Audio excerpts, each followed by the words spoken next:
Os cientistas acreditam que a Terra começou a se formar a partir de uma explosão que ocorreu há aproximadamente 4,6 bilhões de anos. E o homem, quando ele surgiu na Terra? Não há certeza quanto a uma data, mas as várias teorias científicas nos levam a acreditar que com o desenvolvimento dos primatas, o homem surgiu entre 125 a 250 mil anos atrás. O aparecimento do homem na Terra não significou que ele estava completo, acabado, ou seja, ele nunca parou de se desenvolver. Muito pelo contrário. E o seu desenvolvimento o possibilitou a ter um novo cérebro, fazendo com que o homem criasse uma consciência e começasse a produzir linguagem, artefatos ou utensílios, rituais, escrita, manifestações folclóricas. A todas essas manifestações a antropologia denomina de cultura. Mas em que vem a se constituir a cultura?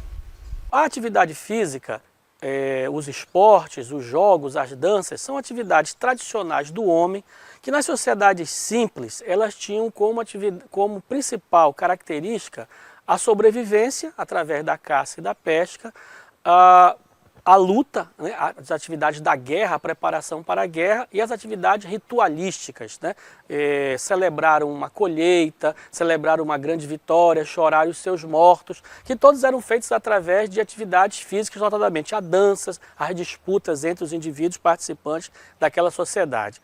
À medida que as sociedades ficam mais complexas, e nós vamos tomar como polo de partida a sociedade grega clássica, lá por volta de 500, mais ou menos, antes de Cristo, essas atividades físicas se tornam mais complexas, continuam simbolizando as atividades de sobrevivência, de luta, de guerra, de ritualística e começam a ter atividades políticas, como por exemplo os Jogos Olímpicos da Antiguidade e principalmente a partir da Grécia as atividades educacionais. A atividade física também passa a integrar as atividades do ser humano como atividade educacional.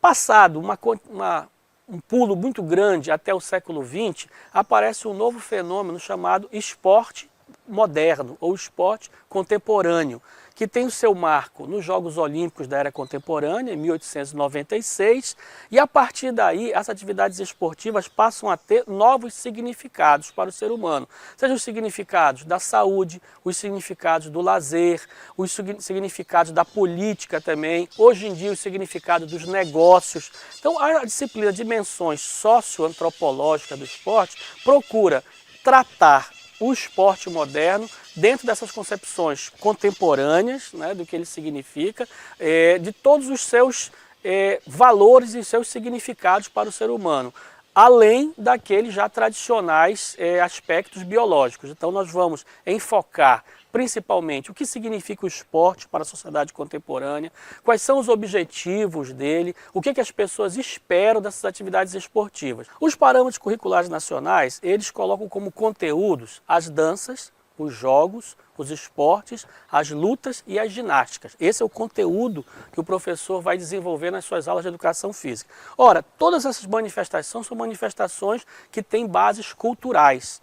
Existe, por exemplo, uma corrente muito forte dentro da educação física contemporânea que chama a concepção da cultura corporal do movimento, que integra essas várias visões que hoje o esporte tem na escola. Então, o futuro professor, ele tem que conhecer essas tendências que existem para melhor entender o fenômeno do esporte na escola. Seja o esporte como formação, o esporte como inclusão social e também o esporte como alto rendimento, que é aquilo que a gente vê mais, né? Que é o esporte da Copa do Mundo, que é o esporte das Olimpíadas, que essas referências terão que ser entendidas pelo professor para ser debatidas na escola e poder fazer com que os alunos, né, o objetivo principal, possam entender que fenômeno é esse e quais são as suas componentes. O esporte que é praticado na escola é um esporte voltado para os valores educacionais. Ele não busca a meta de revelar grandes talentos esportivos, ele não procura selecionar os melhores, pelo contrário, ele procura incluir todos, né, nessa prática de atividade geral.